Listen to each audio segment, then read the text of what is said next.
This story is titled, My Mother-in-Law Called Me Cheap and Stingy, then threw the ring I bought for her daughter at my face. So I called off the engagement, and she is desperate to reconcile. Hi Reddit. Before I start my disastrous story, let me give you some background first.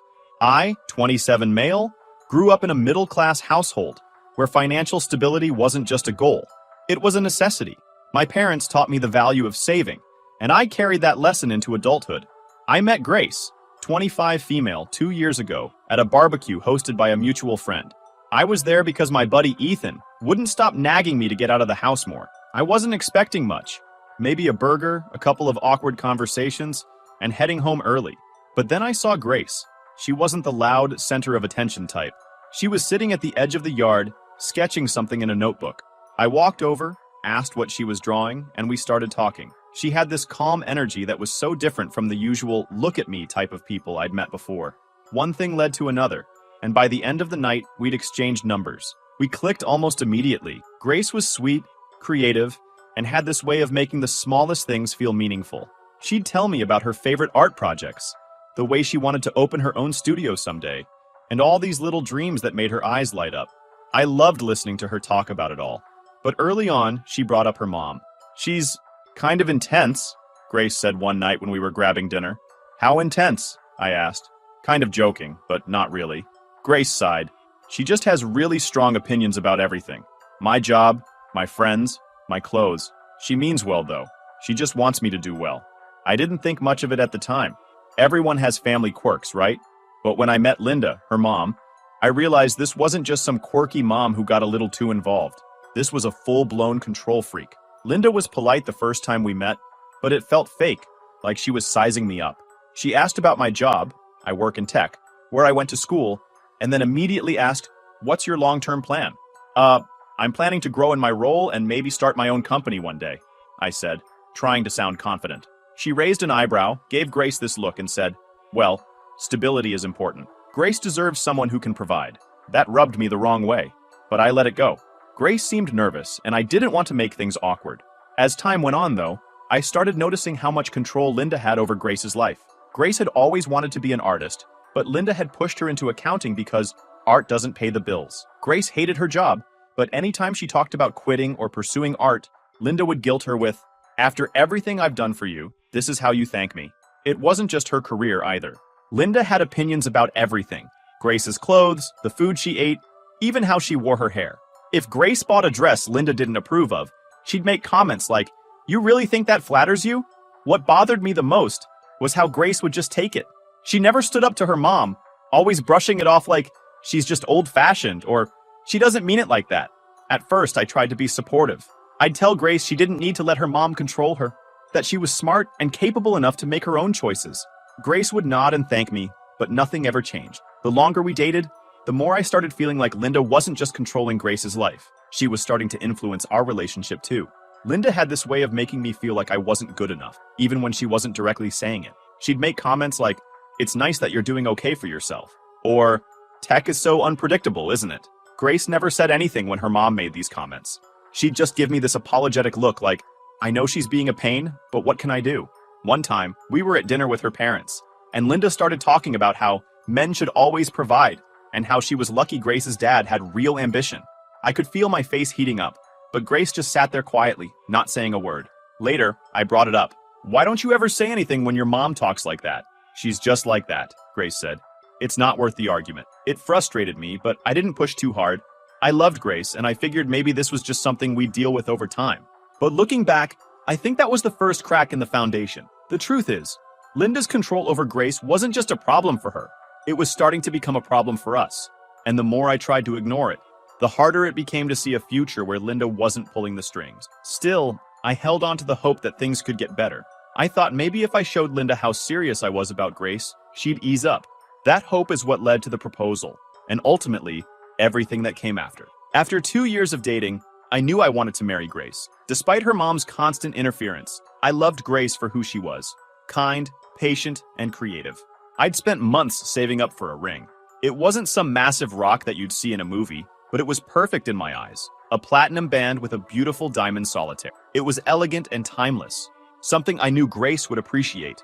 I planned to keep the proposal intimate. Grace had never been one for grand gestures, and I wanted the moment to feel personal and special. One Saturday afternoon, I took her to our favorite park by the river. It was a place we often went to just relax, and it had this spot with a bench overlooking the water.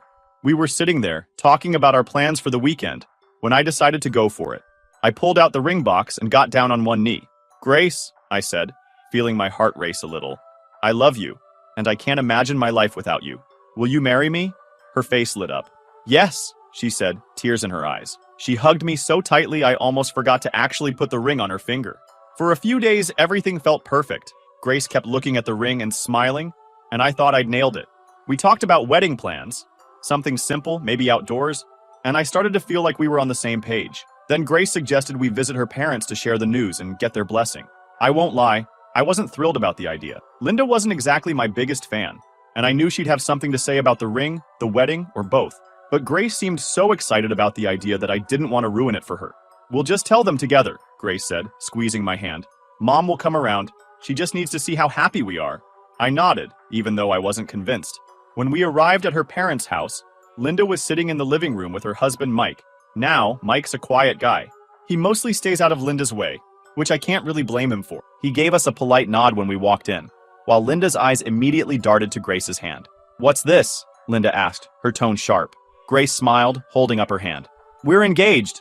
For a moment, Linda didn't say anything. She just stared at the ring like she was trying to figure out if it was a joke. Then she let out this small laugh.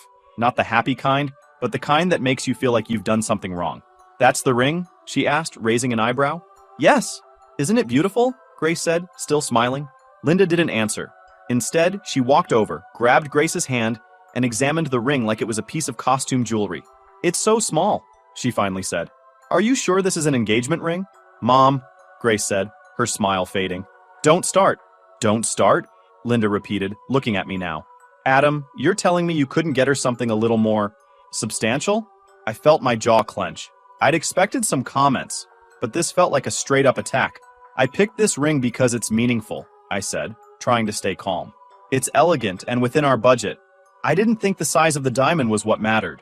Linda let go of Grace's hand and crossed her arms. "An engagement ring is supposed to show how serious you are. This looks like you're cutting corners." "Mom!" Grace said, her voice sharper this time. But Linda wasn't done. "I'm just saying, Grace deserves better. If you can't afford a proper ring, how are you going to afford a wedding? Or a house? Or kids?" Mike, who'd been sitting quietly the whole time, finally spoke up. "Linda, maybe we should just congratulate them." Linda shot him a look that could freeze water. "Mike, I'm just being honest. This is our daughter's future we're talking about." I took a deep breath. I love Grace, and I want to build a life with her. I'm not going to blow all my savings on a ring when we have a future to plan for. Linda laughed again, that same condescending laugh. "That's a nice speech, Adam, but it sounds like an excuse." Before I could say anything else, she grabbed the ring off the coffee table where Grace had set it down. "If this is the best you can do," she said, tossing it back onto the table, "then maybe you're not ready for marriage." Grace's face went pale. "Mom, stop," she said, her voice breaking. But Linda ignored her. "Grace, you need to think about this. Marriage is a serious commitment. You can't just say yes to the first guy who comes along with a cheap ring." That was it for me. I stood up, my hands clenched into fists at my sides. "I'm not going to sit here and be insulted. I love Grace, but I won't let you disrespect me like this." Linda didn't even flinch. "If you're serious about marrying my daughter, you'll prove it. Get her a real ring. Until then, don't waste our time." I turned to Grace, hoping she'd say something, anything to back me up. But she just stood there, looking torn. "Adam, let's just go," she finally said, her voice barely above a whisper. We left, the car ride back to my apartment completely silent. I wanted to talk about what had just happened, but I also didn't trust myself to say something I'd regret. When we got to my place, Grace finally spoke up. "I'm sorry about my mom. She's just protective." "Protective?" I repeated, my voice rising. "Grace, she called the ring cheap and threw it at me. That's not protective. That's cruel." "She doesn't mean it like that," Grace said, avoiding my eyes. "She just has high standards." "High standards?" I said, shaking my head. "Grace, she disrespected me in front of you, and you didn't say a word. How am I supposed to deal with that for the rest of my life?" Grace didn't have an answer. She just sat there, looking like she wanted to cry. And for the first time, I started wondering if love was enough to make this work. After the nightmare at Linda's house, Grace and I were in an awkward limbo.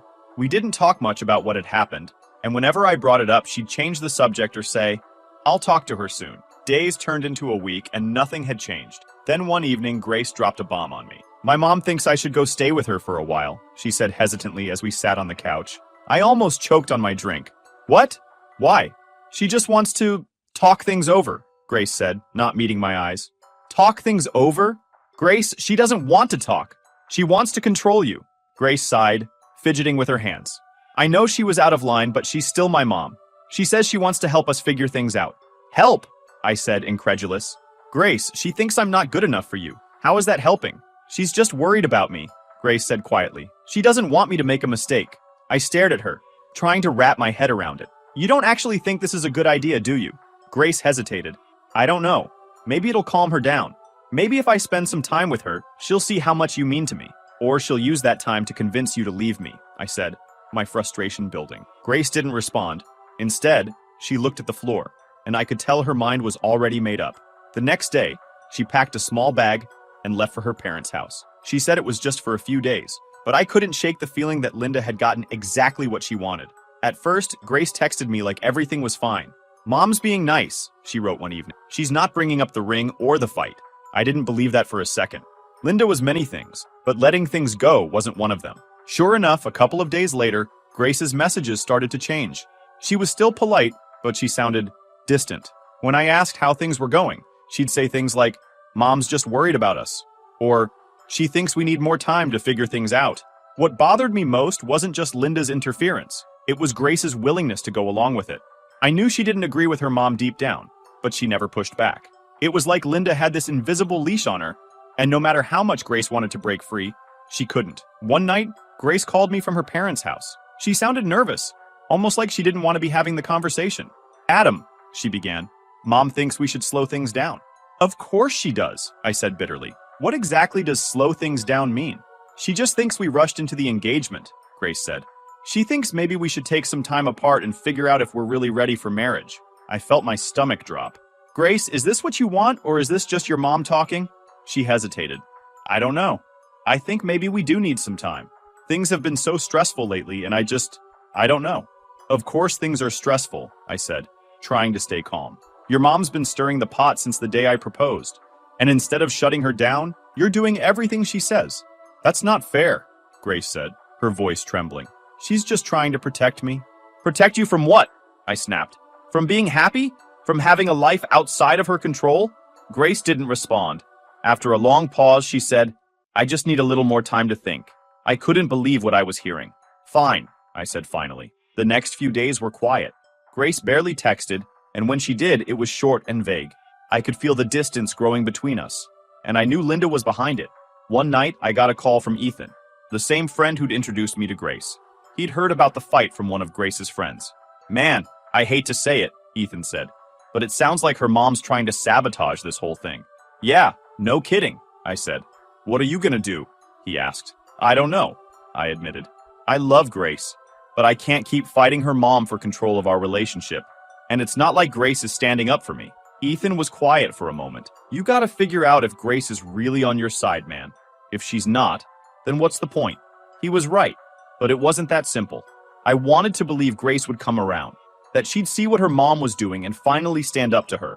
But the longer she stayed at her parents' house, the less I believed that would happen. A few days later, Grace called me again. I didn't respond right away. When she finally spoke, her voice was small. "I don't know if I did the right thing by taking a break. I don't know what else to do." Her words hit me harder than I expected. Grace didn't know what to do because she'd spent her whole life being told what to do. Linda had made every major decision for her. And now, when it really mattered, Grace couldn't break free. "Grace," I said, my voice softer now, "I love you, but I can't marry someone who lets their mom control their life. I need you to choose, me or her." The silence on the other end of the line was deafening. "I need time," she finally said. "Take all the time you need, but don't expect me to wait around while your mom decides how our relationship should go." We hung up, and I sat there, staring at my phone, wondering if I'd just ended things for good. Deep down, though, I knew the truth. Linda had already done that for her. A week after Grace told me she needed time, I hit my limit. The silence between us had stretched so long, it felt like we weren't even a couple anymore. Every day that passed, I couldn't stop thinking about how Linda had completely taken over. Grace wasn't acting like the woman I fell in love with. She was acting like a puppet, and Linda was pulling the strings. Then, Grace texted me. "Can we talk tonight? Mom says we should all sit down and figure this out." I stared at my phone, dumbfounded. The nerve of Linda to insert herself into a conversation that should have been between Grace and me. I fired back, "This isn't about your mom, it's about us. I'll come by, but only because I need to say my piece." That evening, I drove to her parents' house feeling equal parts angry and defeated. I wasn't sure what I was walking into, but I knew one thing. I wasn't going to let Linda talk to me like she had before. When I arrived, Grace was waiting by the door. She looked nervous, wringing her hands like she was trying to hold herself together. "Thanks for coming," she said quietly. "Let's just get this over with," I replied, walking past her into the living room. Linda was sitting on the couch like she owned the world, with Mike beside her, looking like he wanted to be anywhere else. Grace sat down next to her mom, leaving me to take the chair across from them. The setup felt like a bad job interview, and I already knew who wasn't getting hired. Linda spoke first. "Adam, we're glad you're here. This has been a stressful time for Grace, and we want to make sure she's making the right decisions for her future." I clenched my jaw. "This isn't about Grace's future. This is about you controlling her life." Linda's smile didn't falter, but her tone turned sharper. "I'm her mother. It's my job to make sure she's taken care of." "And what about my job as her fiancé?" I shot back. "Or does that not count because I didn't buy a ring big enough for your standards?" Grace flinched but didn't say anything. Linda, however, leaned forward like she'd been waiting for this moment. "It's not about the size of the ring, Adam. It's about what it represents. A man who can't invest in a proper engagement ring clearly doesn't take marriage seriously." I laughed, but there was no humor in it. "You mean a man who doesn't go into debt to impress you? Because that's what this is really about, isn't it? You want me to prove myself to you, not Grace." Linda didn't deny it. "If you're going to marry my daughter, you have to show me that you're capable of giving her the life she deserves." "And what about what Grace wants?" I asked, turning to her. "Do you even care about that?"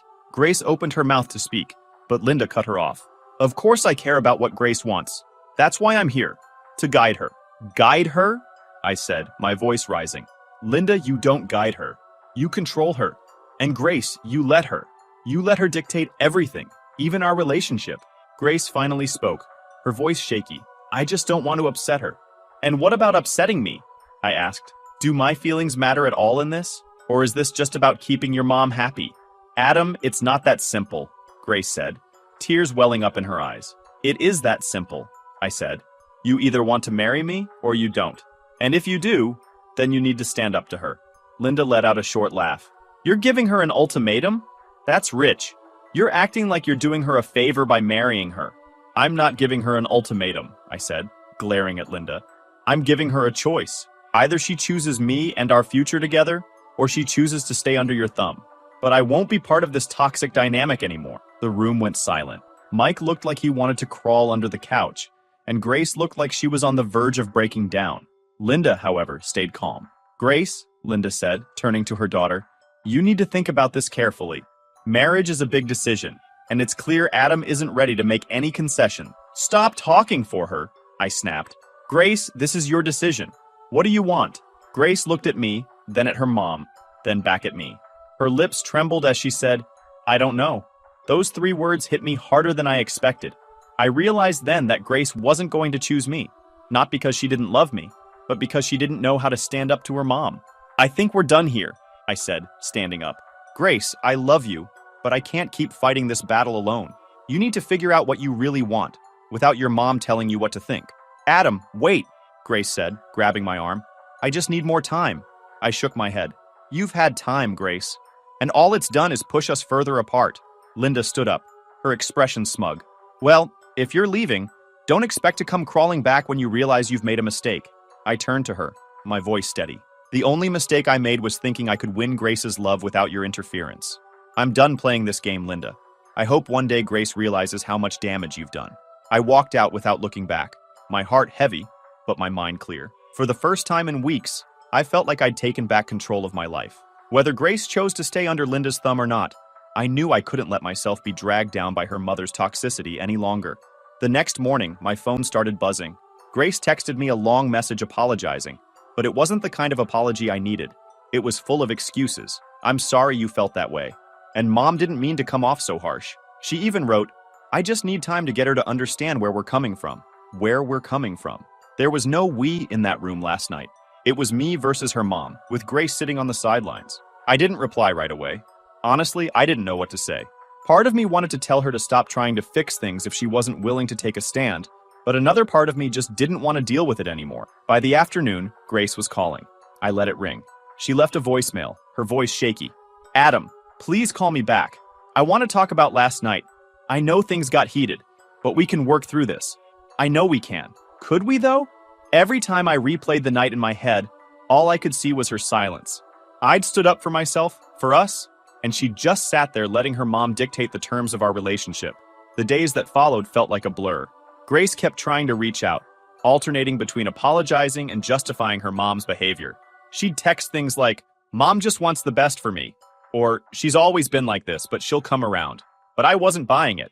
Linda wasn't going to come around. She'd spent Grace's entire life controlling her, and Grace let her because it was easier than standing up to her. One evening, Ethan came over to check on me. He'd heard bits and pieces of what had happened from our mutual friends, and he wanted to get the full story. "So, you really called off the engagement?" he asked as he plopped onto my couch. "Yep," I said, handing him a beer. "I couldn't do it anymore. Her mom was running the show, and Grace wasn't even trying to stop her." Ethan raised an eyebrow. "You sure Grace wasn't just caught off guard? Maybe she needed more time to figure things out." "That's the thing, though," I said, sitting across from him. "This isn't new. Her mom's been controlling her forever, and Grace just lets it happen. She doesn't push back. She doesn't even try. How am I supposed to marry someone who can't stand up for me? Or herself?" Ethan nodded slowly. "Yeah, that's rough, man. But you really think it's over? You guys were solid before all this." "Were we, though?" I asked. "Or was I just ignoring the red flags because I loved her?" He didn't have an answer for that. And honestly, neither did I. A few days later, the rumors started. I got a call from a friend of mine, Sarah, who's also friends with Grace. "You know Linda's been talking about you, right?" Sarah said, her voice low like she was sharing a secret. "Of course she is," I said, rolling my eyes. "What's she saying now?" "She's telling people you're too cheap to provide for Grace, and that you embarrassed her family by walking out," Sarah said. "She's making it sound like you're some broke loser who bailed on Grace because you couldn't handle the pressure." I laughed, but it wasn't because it was funny. Of course she is. Linda can't accept that someone would actually stand up to her. She has to make me the bad guy. "Honestly, some people are seeing through it," Sarah said. "Everyone knows how controlling Linda is. But I thought you should know what's going around." "Thanks, Sarah," I said. "I appreciate it." When I hung up, I felt a mix of anger and exhaustion. Linda wasn't just ruining Grace's life. She was trying to ruin mine too. But the more I thought about it, the less I cared. Let her talk. I wasn't going to waste my energy fighting a battle I'd already walked away from. A week later, Grace showed up at my apartment unannounced. When I opened the door, she looked like she'd been crying. "Can we talk?" she asked, her voice small. I stepped aside and let her in. She sat on the couch, clutching her hands in her lap like she was afraid they'd fly away. "I'm sorry," she said after a long pause. "I'm sorry for not standing up for you. I know I should have, but it's just so hard with my mom." "I get that," I said, sitting across from her. "But Grace, this isn't just about your mom. This is about us. I need a partner who has my back. And that night, you didn't." "I know," she said, her voice breaking. "I know I let you down, but I love you, Adam. I don't want to lose you." "I love you too," I said, my voice soft. "But love isn't enough if you're not willing to fight for us. Your mom's always going to be in the picture. And if you can't stand up to her now, how will you stand up to her when we're married? When we have kids?"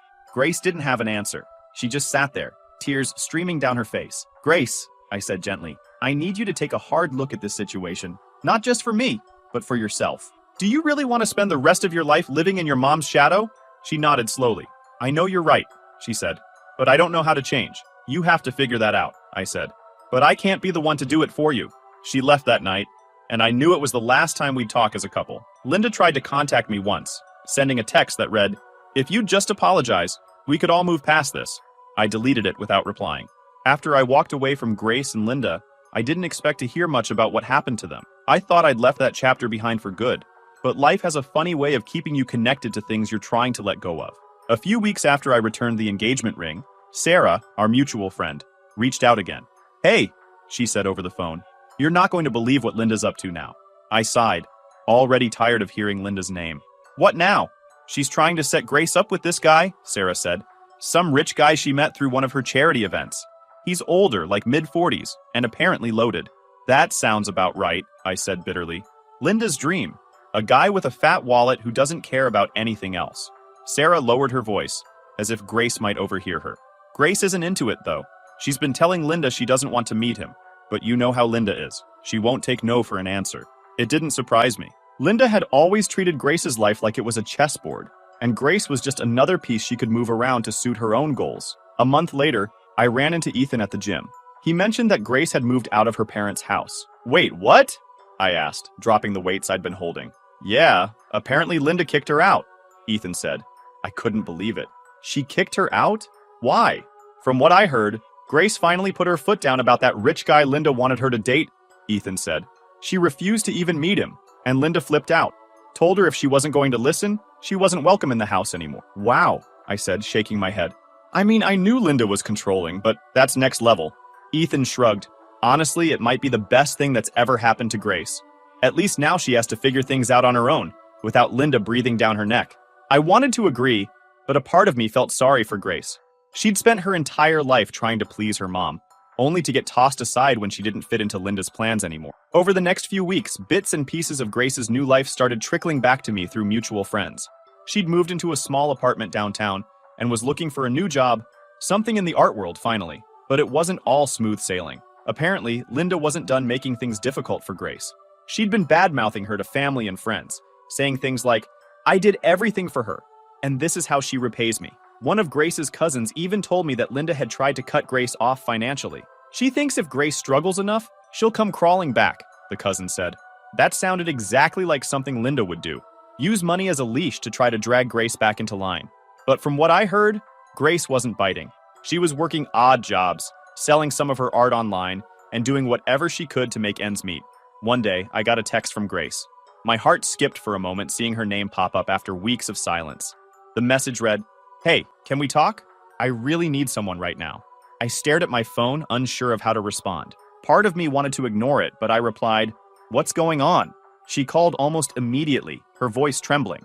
Adam, I'm so sorry for everything. You were right about my mom. She's been impossible. She kicked me out because I wouldn't meet this guy she's trying to set me up with. I sighed, the familiar mix of frustration and pity bubbling up. Grace, I'm sorry you're going through that, but I don't know what you want from me. I told you this would happen if you didn't stand up to her. I know, she said quickly, her voice breaking. I know I messed up, and I should have defended you, but I'm trying to fix things now.